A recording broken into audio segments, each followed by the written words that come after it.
বন্ধুরা, যদি আপনারাও নিজের ফোনপে অ্যাপের ইউপিআই পিন ভুলে গিয়ে থাকেন তাহলে আপনারা একদম সঠিক ভিডিওতে এসেছেন।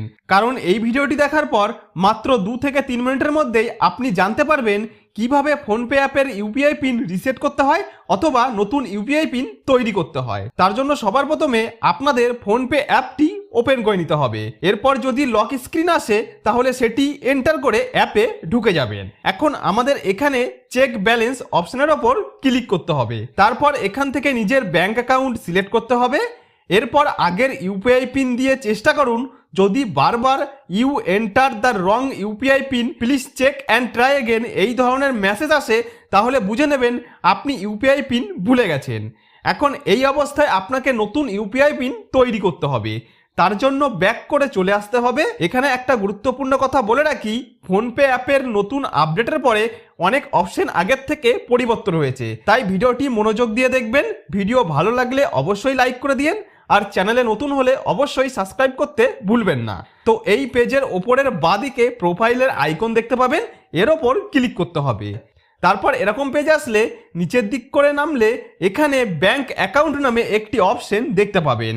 তো এখানে ক্লিক করলে এই পেজে আপনার ফোনপেতে যত ব্যাংক অ্যাকাউন্ট লিঙ্ক করা থাকবে সব এখানে দেখা যাবে। তো আমার এখানে একটাই ব্যাংক অ্যাকাউন্ট লিঙ্ক করা আছে, তাই একটি ব্যাংক অ্যাকাউন্টের নাম দেখাচ্ছে। এবার যে ব্যাংক অ্যাকাউন্টের ইউপিআই পিন রিসেট করতে চান সেটির ওপর ক্লিক করুন। তারপর এরকম পেজ আসলে এখানে ইউপিআই পিনের পাশে রিসেট অ্যান্ড চেঞ্জ নামে দুটি অপশন দেখতে পাবেন। যদি পুরনো ইউপিআই পিন মনে থাকে তাহলে এই চেঞ্জ অপশনের ওপর ক্লিক করে আপনি আপনার ফোনপের ইউপিআই পিন চেঞ্জ করে নিতে পারেন। কিন্তু যদি ইউপিআই পিন আপনি ভুলে যান তাহলে এই রিসেট অপশনের ওপর ক্লিক করবেন। তারপর এরকম পেজ আসলে দেখতে পাবেন এখানে দুটি উপায়ে ইউপিআই পিন রিসেট করার অপশন রয়েছে, একটি আধার কার্ড দিয়ে এবং আরেকটি এটিএম বা ডেবিট কার্ড দিয়ে। যদি আপনার কাছে এটিএম বা ডেবিট কার্ড না থাকে তাহলে আধার কার্ড ব্যবহার করতে পারেন, আর যদি এটিএম বা ডেবিট কার্ড থাকে তাহলে সেটি সিলেক্ট করে নিচে এই কন্টিনিউ অপশনের ওপর ক্লিক করুন। তারপর এরকম পেজ আসলে এখানে আপনাকে নিজের এটিএম বা ডেবিট কার্ডের শেষের 6টি সংখ্যা বসিয়ে দিতে হবে এবং এই জায়গায় এটিএম কার্ডের এক্সপায়ারি ডেট লিখতে হবে। তো আপনার এটিএম কার্ডের শেষের 6টি সংখ্যা আর এক্সপায়ারি ডেট বসিয়ে দিয়ে নিচে কন্টিনিউ অপশনের ওপর ক্লিক করুন। এরপর আপনার ব্যাংকের সাথে রেজিস্টার করা মোবাইল নাম্বারে একটি 6 সংখ্যার ওটিপি আসবে। অনেক সময় এটি নিজে থেকেই ফিল আপ হয়ে যায়, না হলে নিজের হাতে টাইপ করে দিয়ে নিচের ডান দিকে এই নেক্সট অপশনের ওপর ক্লিক করুন। এখন এখানে এন্টার ইওর এটিএম পিনের জায়গায় আপনাকে আপনার এটিএম এর পিন দিতে বলবে।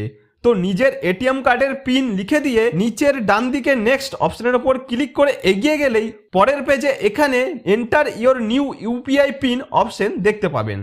তো বন্ধুরা, এই জায়গায় আপনি আপনার ফোনপে অ্যাপ্লিকেশনে যে নতুন ইউপিআই পিনটি তৈরি করতে চান সেটি টাইপ করে দেবেন। তো নতুন ইউপিআই পিন টাইপ করে দিয়ে নিচের ডান দিকে নেক্সট অপশনের উপর ক্লিক করলেই কনফার্ম করার জন্য এখানে রি এন্টার ইওর ইউপিআই পিনের জায়গায় সেই একই ইউপিআই পিন আরেকবার টাইপ করে দিয়ে নিচের ডান দিকে ডান অপশনের উপর ক্লিক করলেই ফোনপেতে নতুন ইউপিআই পিনটি সফলভাবে তৈরি হয়ে যাবে। এবার বন্ধুরা, ইউপিআই পিন দিয়ে ব্যাংক ব্যালেন্স চেক করতে পারছেন কিনা সেটি দেখার জন্য এখান থেকে ব্যাক করে ফোনপে অ্যাপের হোম পেজে চলে আসতে হবে। তো ফোনপে অ্যাপের হোম পেজে চলে এসে এখানে চেক ব্যালেন্সের ওপর ক্লিক করে তারপর ব্যাংক অ্যাকাউন্ট সিলেক্ট করুন এবং নতুন যে ইউপিআই পিনটি তৈরি করলেন সেটি দিয়ে দিলেই দেখতে পাবেন আপনার ব্যাংক ব্যালেন্স এখানে শো করছে। এইভাবে চেক করে নিন সব ঠিকভাবে কাজ করছে কিনা। তাহলে বন্ধুরা, এইভাবে খুব সহজেই আপনারা আমার স্টেপগুলি পরপর ফলো করে ফোনপে অ্যাপের ইউপিআই পিন ভুলে গেলেও নতুন করে তৈরি করে নিতে পারেন। তো বন্ধুরা, আশা করব ভিডিওটি আপনাদের যথেষ্ট উপকারে আসবে। যদি কোনো উপকারে এসে থাকে তাহলে ভিডিওটিতে একটি লাইক করে দিন। আর আপনি যদি আমার চ্যানেলে নতুন হয়ে থাকেন তাহলে চ্যানেলটিকে সাবস্ক্রাইব করে বেল আইকনটিকে অন করে রাখেন এই ধরনের নতুন নতুন ভিডিও পাওয়ার জন্য।